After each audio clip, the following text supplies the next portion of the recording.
Salut, salut, salut et bienvenue dans un nouvel épisode de French Mornings, le podcast. Je suis Elisa et sur ce podcast, je t'aide à progresser en français grâce à des conversations intéressantes, des interviews et des sujets passionnants. Avant de commencer, une petite chose.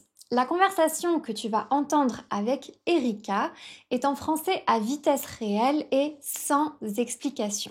C'est normal. L'objectif ici, c'est que tu t'habitues au français comme on le parle dans la vraie vie. Mais ne t'inquiète surtout pas, tu peux comprendre en profondeur cette conversation grâce au PDF gratuit que je t'ai préparé. Il contient la transcription complète de la conversation, le glossaire du vocabulaire important avec des exemples et des définitions et un quiz de compréhension pour mettre tout ça en pratique. Pour le télécharger, tu n'as qu'à cliquer sur le lien en description, entrer ton adresse mail et tu le recevras gratuitement dans ta boîte aux lettres. Et si tu veux progresser plus rapidement, tu peux aussi te rendre sur mon site internet frenchmornings.com où tu trouveras tous mes cours de français en ligne, chacun adapté à un niveau. L'invitée de l'épisode d'aujourd'hui, c'est Erika. Tu la suis peut-être déjà sur Instagram.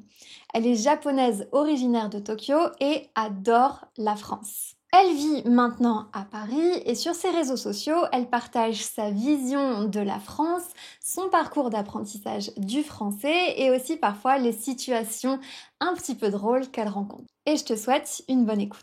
Salut Erika. Salut. Comment ça va ? Très bien, un tout petit peu nerveuse, mais je suis trop contente d'être là. Ah bah merci beaucoup Merci d'avoir accepté cette invitation, ça me fait très très plaisir. Donc aujourd'hui avec toi on va parler essentiellement du Japon, de comment tu as appris le français aussi en tant que japonaise qui vit en France aujourd'hui. Et je pense que les auditeurs du podcast te connaîtront pas forcément parce que ton public il est plutôt français. Tu crées du contenu pour les Français. Oui. Est-ce que tu peux te présenter, expliquer ce que tu fais, etc. s'il te plaît? Oui, donc je m'appelle Erika, je suis une japonaise et je suis créateur de contenu au nom de Enchante Erika et je donne également les cours de japonais aux francophones. Et je partage principalement les différences culturelles entre le Japon et la France que j'ai trouvées, ce qui m'a choquée, ce que j'aime beaucoup chez les Français. Ou alors je présente la culture japonaise aux francophones sur les réseaux sociaux et je donne des cours de japonais en ligne. Tu peux expliquer comment est-ce que tu as appris aussi bien le français et comment tu en es arrivé à vivre en France aujourd'hui ? En fait, moi je suis venue en France pour la première fois en 2011, juste après le tremblement de terre. C'était ma maman qui m'a emmenée en France, à Paris, pour le cadeau. Parce que c'était juste après le remise de diplôme, le collège, ce qui est l'éducation obligatoire au Japon. Et donc c'est là où j'ai découvert la France, Paris, que j'ai pas trop aimé. Mais j'ai rencontré les Français qui s'intéressaient au Japon. Et justement, ça m'a donné envie de découvrir la vraie France et pas juste Paris qu'on voit. Et donc ça m'a donné envie de revenir. Et j'ai trouvé un programme qui me permet de partir en France et grâce à ça, j'ai passé 10 mois en Normandie dans une toute petite ville où il n'y a personne qui parle japonais. Non. Il y avait une dame qui parlait japonais, mais bon. Et du coup, c'est là où j'ai appris beaucoup avec les locaux. Vraiment, j'en suis vraiment reconnaissante. C'était pas du tout facile. J'imagine. Mais en même temps, c'est là où j'ai appris beaucoup de choses sur la culture française, sur la langue française. Et donc, après 10 mois, je suis retournée au Japon et j'ai continué à apprendre le français à la fac. J'ai fait mes études de littérature et la langue française. Et après quelques années, j'ai fait mon master, seulement 1 an, à Grenoble. Et quelques années plus tard, j'ai décidé de revenir vivre en France. Et donc, tu t'es installée à Paris, c'est ça ? Oui, oui, pour cette année. Et finalement, ça te plaît un peu plus que la première fois ? Oui, parce que je me permets d'expliquer, parce que j'ai eu une copine très proche, enfin, on s'est rencontrés en Normandie et on restait, ça fait 13 ans qu'on est amis, on est très proches. Donc, comme ma meilleure amie française, elle est à Paris, voilà, c'est la raison pour laquelle j'ai choisi Paris. Si elle n'était pas là, je pense que j'aurais pas, Oui. j'aurais pas choisi. Non, mais c'est important de connaître des gens là où on vit. Ouais. Et comment est-ce que tu as appris à parler le français aussi bien, avec autant de facilité? Qu'est-ce qui t'a aidé? Ça a été très très très difficile. C'est difficile même aujourd'hui. Oui. J'arrive pas à prononcer certains mots, j'arrive pas à comprendre certaines phrases et tout ça, même aujourd'hui. Mais c'est mes amis qui m'ont beaucoup aidé, je pense. Oui, à parler. Qu'est-ce qui est difficile dans la prononciation pour les Japonais? La prononciation, il y en a beaucoup qui disent R, la prononciation de R, mais ça va. Franchement, la prononciation de R, je dirais, c'est cool au début.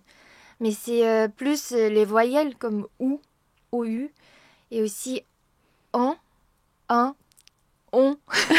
Ces sons-là, ça n'existe pas en japonais. Du coup, j'ai trop du mal à prononcer et distinguer ces mots. Oui. Ah, c'est intéressant parce que finalement, c'est les mêmes problèmes que la plupart des personnes qui apprennent le français, que ce soit des personnes qui viennent du Japon ou d'ailleurs, en fait. Ouais. Donc, en général, c'est toujours les sons nasaux. Un, on, en. Ouais.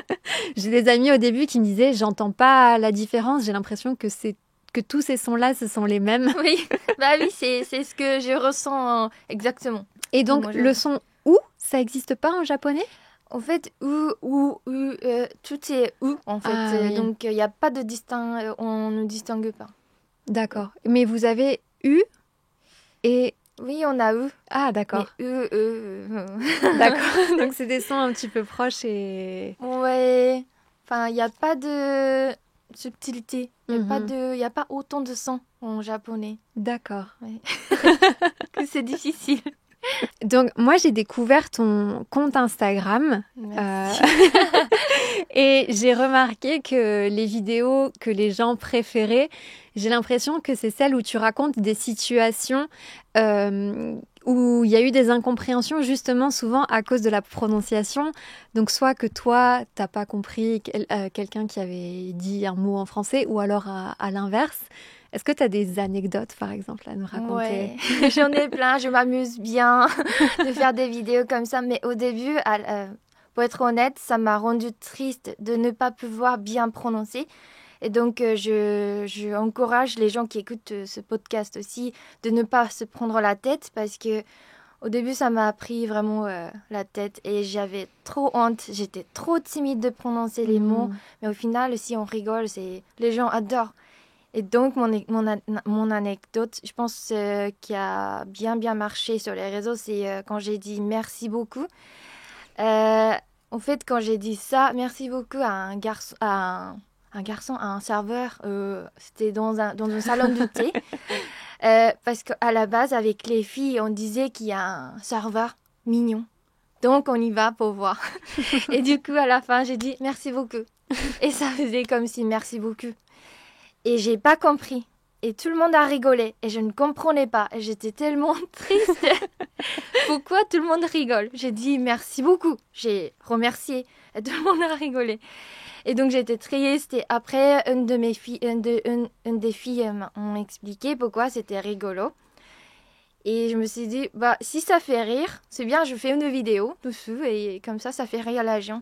Et comme ça me fait moins peur de prononcer certains mots.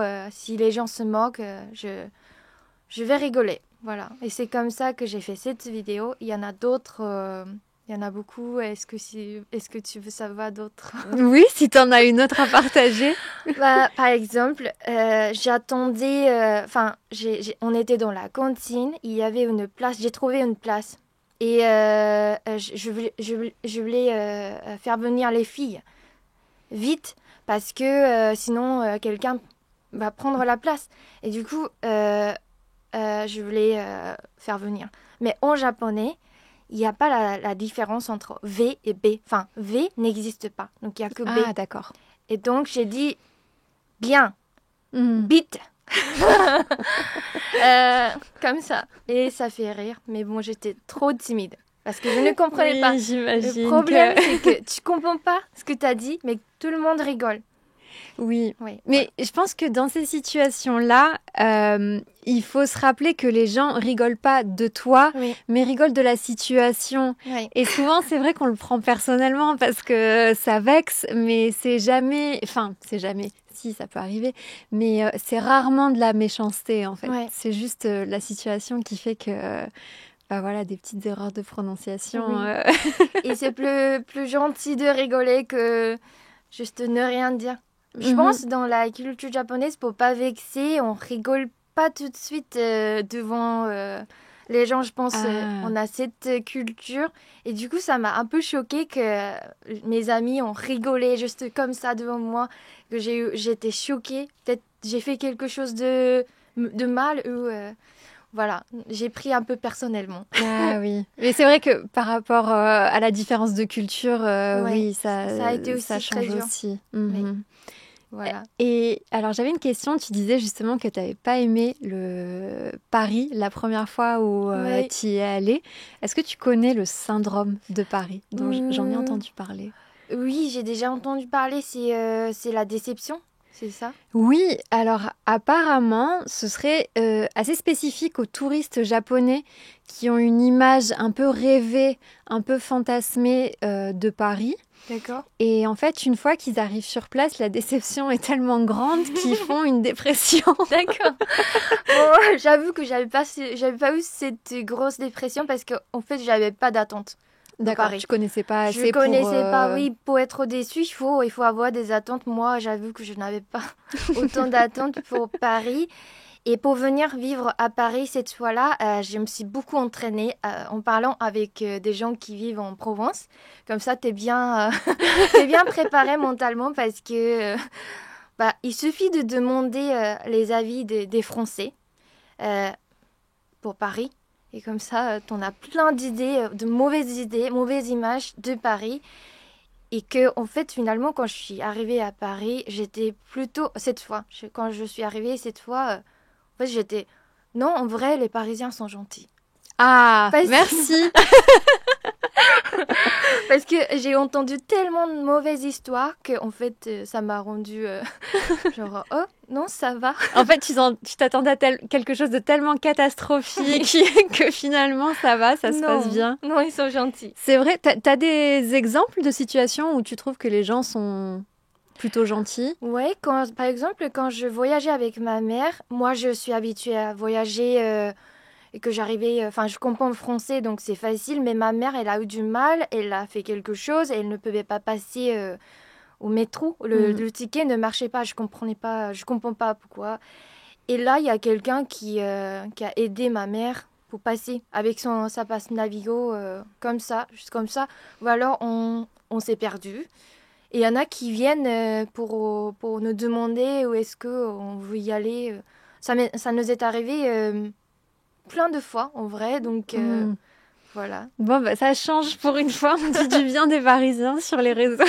Faut pas espérer, il faut juste pas attendre d'un truc merveilleux d'un coup. Oui, oui, oui, je suis assez d'accord. Mais c'est vrai que j'ai l'impression que parfois, enfin, j'ai l'impression, alors toi, tu t'es peut-être plus sur Instagram et TikTok et tu me diras si c'est ce que tu vois aussi, mais qu'il y a une espèce de French bashing où on aime bien dire du mal des Français et que parfois c'est un peu gratuit et pas forcément toujours justifié. Et que du coup, quand les gens viennent à Paris, ils cherchent à valider un peu les clichés négatifs qu'on leur a mis en tête, en fait. Et qui viennent en se disant, ça va mal se passer parce que de toute façon, à Paris, les gens sont méchants et sont mal polis. Oh, est-ce que c'est les Français ou c'est les Européennes? Les étrangers, donc ouais, moi j'ai l'impression qu'on a tellement fait une mauvaise réputation à Paris qu'ensuite quand les touristes viennent, ils disent bon bah ça va mal se passer avec le serveur, ça va mal se passer si je demande mon chemin dans la rue, et D'accord. qui disent ah bah tu vois ça s'est mal passé, je te l'avais dit. Ouais, c'est une sorte de garantie, peut-être parce qu'ils veulent tellement pas être déçus. Mais moi, je trouve ça un peu dommage. Moi, j'aime bien rigoler. Et du coup, avec ma copine japonaise qui a aussi vécu 8 mois à Paris, on rigole quand ce genre de choses arrive, on rigole et on a fini par aimer cette... je sais pas, il y a plein de caca à Paris. Voilà Paris. Mais c'est pas pour détester, c'est pour rigoler, c'est aussi une charme de cette ville, je trouve que... Parce que moi, je ne trouve pas les choses pas faites, c'est pas charmant. Et Paris, en fait, comme il y a plein de défauts, je me permets. T'es parisienne maintenant, tu peux le dire.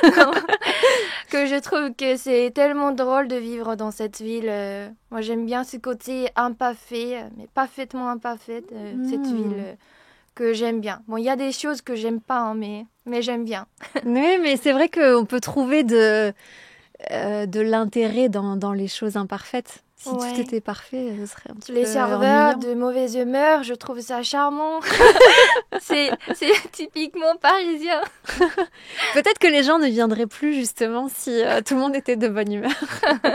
Ah oui, c'est pas Paris, ça fait pas Paris. Est-ce que justement, tu as eu des espèces de chocs culturels, quelque chose qui t'a vraiment choqué quand tu es venue en France les premières fois? Oui, beaucoup. Oui, les gens sont très honnêtes. Ils disent ce qu'ils pensent. Ça me choque. Parce que nous, on a cette culture de ne pas montrer les émotions. On garde tout pour nous. Et du coup, ça a été un grand choc. J'avais trop peur d'avoir le conflit. Donc, ça a été un grand choc. Et c'était difficile. C'est difficile même aujourd'hui. C'était difficile de quelle façon quand toi, on te parle directement Oui, de façon un peu trop directe? Voilà, de se confronter au conflit, d'être honnête. Et finalement, j'ai beaucoup aimé ce côté des Français très francs et honnêtes. Parfois, ils ne cachent pas leur égoïsme. Et c'est ça ce qui me choque. Genre aussi, je pense que les Japonais diront vous n'avez pas honte de montrer autant d'égoïsme. Mais c'est très humain, je trouve. Et c'est ça ce qui me dit waouh, c'est beau. Quand on arrive à être aussi honnête envers quelque chose. Mais c'est difficile. Difficile à comprendre. C'est intéressant parce que peut-être que ce que tu vois, tu dis que c'est vu comme de l'égoïsme par quelqu'un qui a une vision japonaise des choses. Et peut-être que pour les Français, ils diront c'est prendre soin de soi et mettre donner la priorité à ce qu'on a envie de faire plutôt que de se plier aux exigences des autres. Donc, ça dépend du point de vue, ouais. Oui, je pense.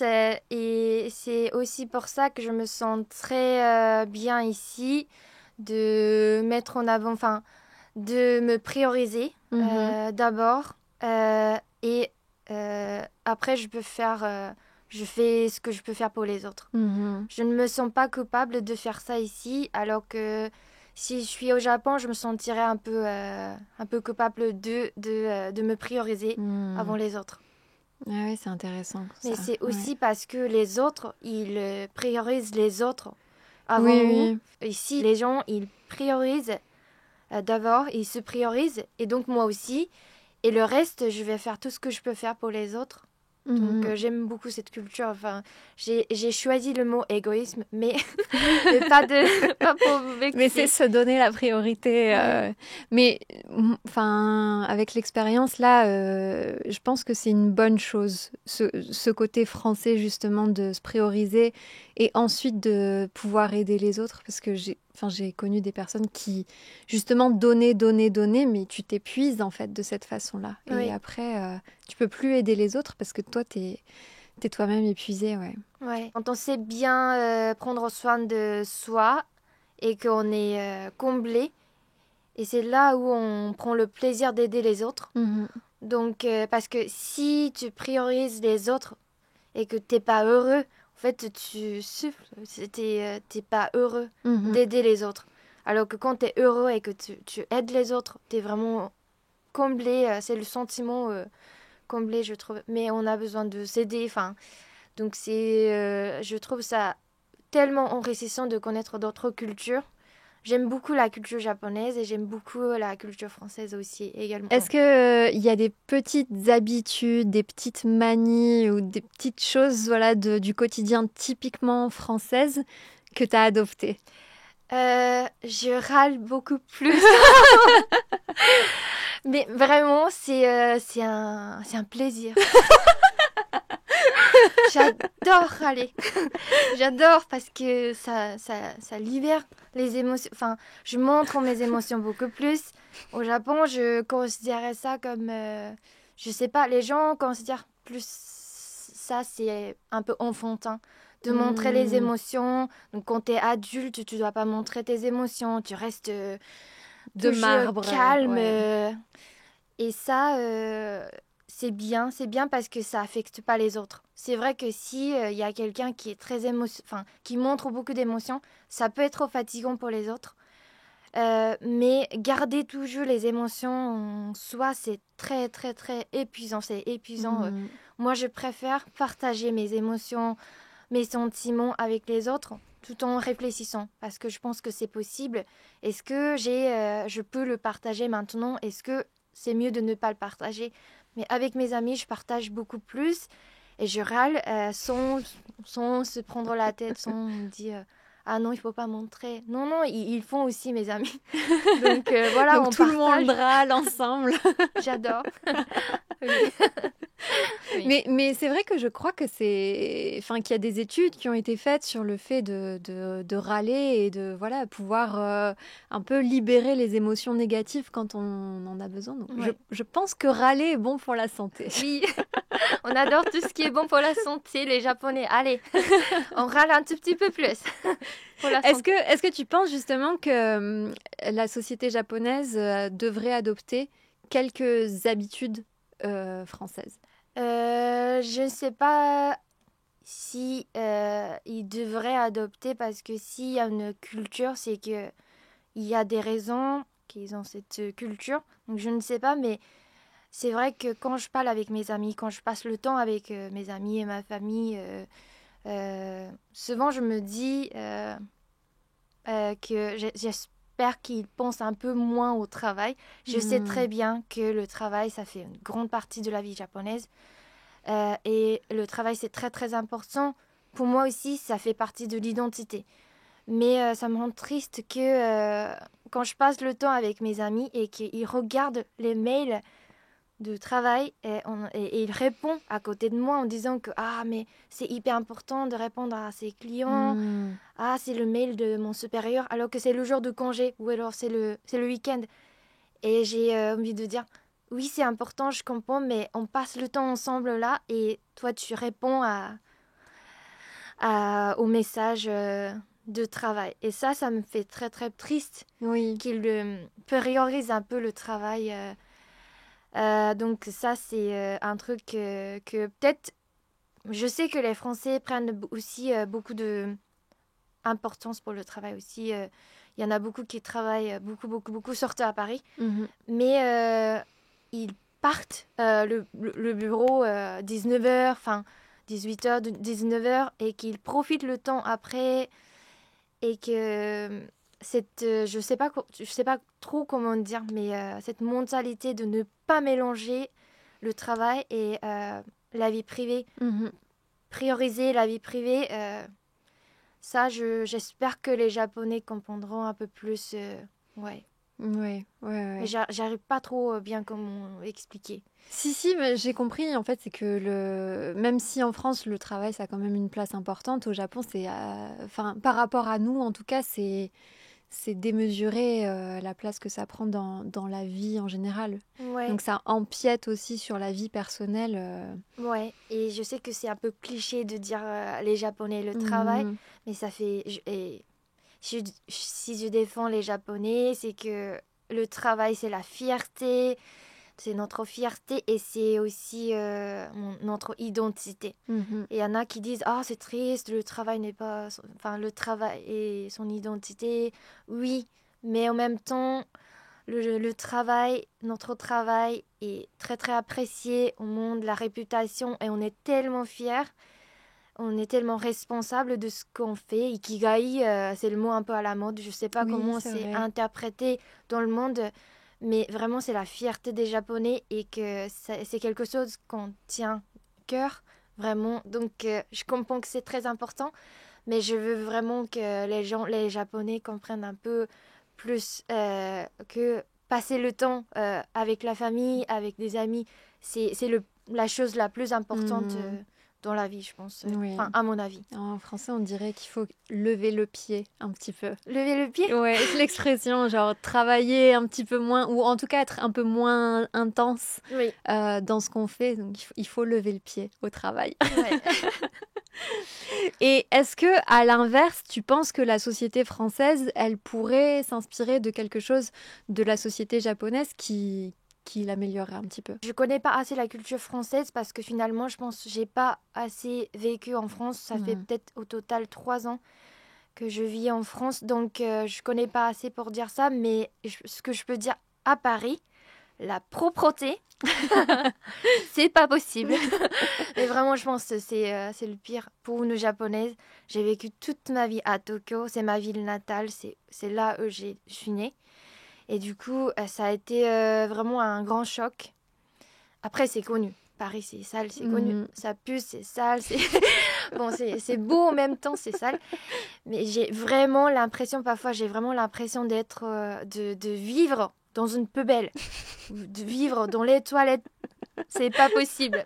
Et ça, c'est quelque chose qu'on peut améliorer. C'est pas la faute des gens qui font pipi partout, c'est qu'il n'y a pas assez de toilettes publiques accessibles, disponibles. Parce que je comprends qu'on ne veut pas payer 2 euros, 3 euros pour aller aux toilettes dans un café et tout ça. Donc il faut des toilettes publiques accessibles à tous. Donc voilà, c'est quelque chose qu'on pourra peut-être améliorer. J'ai même envie de manifester. Pipi, pour la pipi propreté. poteuse, voilà, la propreté. La propreté à Paris. Important. Voilà. Pour terminer, j'ai envie de te demander si tu as un mot ou une expression préférée en français. Oui, j'en ai 2. J'aime bien... la première, c'est j'aime bien bonne journée, bonne soirée, bonne nuit. J'aime bien. Juste les petites expressions du quotidien Oui, comme ça, passer une bonne journée. Et ça, ça se dit pas en japonais. Ah oui. Et je trouve ça... Oui, je sais que c'est juste une expression qu'on dit comme ça pour être poli. Mais je trouve ça me rappelle que... Ah oui, je vais passer une bonne journée. Ah oui, je vais passer une bonne nuit. Moi, j'aime bien cette expression de souhaiter quelqu'un une bonne journée, une bonne nuit, une bonne soirée. J'aime beaucoup quand les gens me disent ça, ça me fait très plaisir. Comme ça se fait pas au Japon, j'oublie souvent de le dire, mais j'adore quand les gens me disent ça à la caisse dans un supermarché, ou alors un voisin qui me dit, on croise et on papote un peu, et puis à la fin il dit... passer un bon après-midi. Oui, mais c'est vrai on en a beaucoup, je m'en suis rendu compte aussi. Même quand tu quittes quelqu'un par exemple, à la caisse d'un magasin, moi souvent je dis bonne journée, bon courage. Ouais. Pour dire bon courage pour continuer à travailler. Ou bien quand on part d'un endroit et qu'on part en voiture, on va souhaiter aussi bonne route. Ouais, c'est vrai. Ouais. Donc on en a vraiment beaucoup. Bon dimanche, bon samedi, bon week-end. Voilà, cette petite vraiment pensée. Beaucoup. Ouais. À l'oral, verbalement, j'aime beaucoup. Parce que c'est vrai que nous, on ne dit pas. Cette petite pensée, de penser, de dire ce genre de petites choses, petites pensées. Moi, j'aime beaucoup, beaucoup, beaucoup. Je sais que tout le monde me dit que c'est une expression juste pour être poli, mais quand même, de penser à dire l'intention derrière, elle est mignonne. Voilà, c'est ce qui compte plus que le mot, mais c'est l'intention. Parce qu'il faut penser, qu'est-ce que je dis? Bon dimanche, bon week-end, tu vois, j'adore. Et une autre, c'est quand les Français disent « tu me manques ». C'est tellement beau cette expression, j'aime beaucoup. Tu me manques, ça fait comme si, en fait, t'es partie de ma vie. T'es partie de moi. Sans toi, il y a quelque chose qui manque. dans ma vie. C'est Tellement beaucoup plus mignon. émouvant quand tu l'expliques comme ça. C'est tellement mignon. Jamais, on Ouais. dit plus en japonais, on dit ah je veux te voir, ah je me sens seule sans toi, un truc comme ça. Mais tu me manques. Ça c'est, je sais pas, c'est trop mignon. C'est trop, tu fais partie de ma vie, donc sans toi je sentirais jamais C'est incomplet. complète. Voilà. Ouais. Trop mignon. Voilà. Non, mais c'est des bons choix parce que c'est des expressions simples que tout le monde connaît. Mais quand on analyse vraiment l'intention derrière, ouais, c'est vrai que Ouais. C'est tellement riche d'apprendre une autre langue parce que ça fait exister les sentiments que j'ai jamais eus en japonais. Et du coup, j'adore apprendre les langues. Et maintenant, je me suis engagée d'apprendre le français. Vraiment, c'est une langue enrichissante. Donc, c'est très, très difficile parce que c'est très différent de ma langue. Mais je suis trop contente Puis ça, après, c'est d'apprendre. bien, ça apporte plus de subtilité justement dans Oui, la exactement. palette d'émotions. Ouais. Et alors, pour terminer, est-ce que tu aurais, pour les auditeurs qui apprennent le français aussi, une recommandation culturelle, donc un livre, ça peut être un film, une série, une chaîne YouTube? Oui. Bon, je me permets de me faire une petite pub. Je suis en train d'écrire un livre qui parle des différences culturelles entre le Japon et la France. J'ai écrit ce livre en français, donc je mets beaucoup d'énergie et mon temps. Donc, si ce podcast, ce que je viens de raconter vous intéresse, je pense que ça vous plaira. On mettra le lien dans la description. Il est maintenant en précommande, mais sinon, ce sera publié en septembre. Et sinon, bon, la pub, c'est fait. Sinon, comment j'ai appris le français? J'ai beaucoup regardé les vidéos sur YouTube. Et moi, j'aime beaucoup regarder les vidéos des sketchs. Et c'est la vidéo de Cyprien. J'ai regardé beaucoup de vidéos Cyprien. Son sketch, il est très très simple à comprendre, je pense, même pour les débutants. Moi, c'était comme ça que j'ai commencé à apprendre le français. Donc c'est pour ça que si mes expressions sont un peu trop pas polies, c'est à cause de les youtubeurs, les humoristes français. Mais bon, donc c'est juste un exemple, mais j'aime beaucoup Cyprien parce que c'est simple et il y a beaucoup d'humeur français. Voilà. Ok, donc c'est une bonne recommandation d'apprendre avec des sketchs humoristiques sur YouTube, dont Cyprien. Ouais, moi j'aime beaucoup, beaucoup, beaucoup son court-métrage et tout ça, qui parle du Japon aussi d'ailleurs. Ah, voilà. Et ben merci beaucoup Erika, c'était un vrai plaisir. Merci.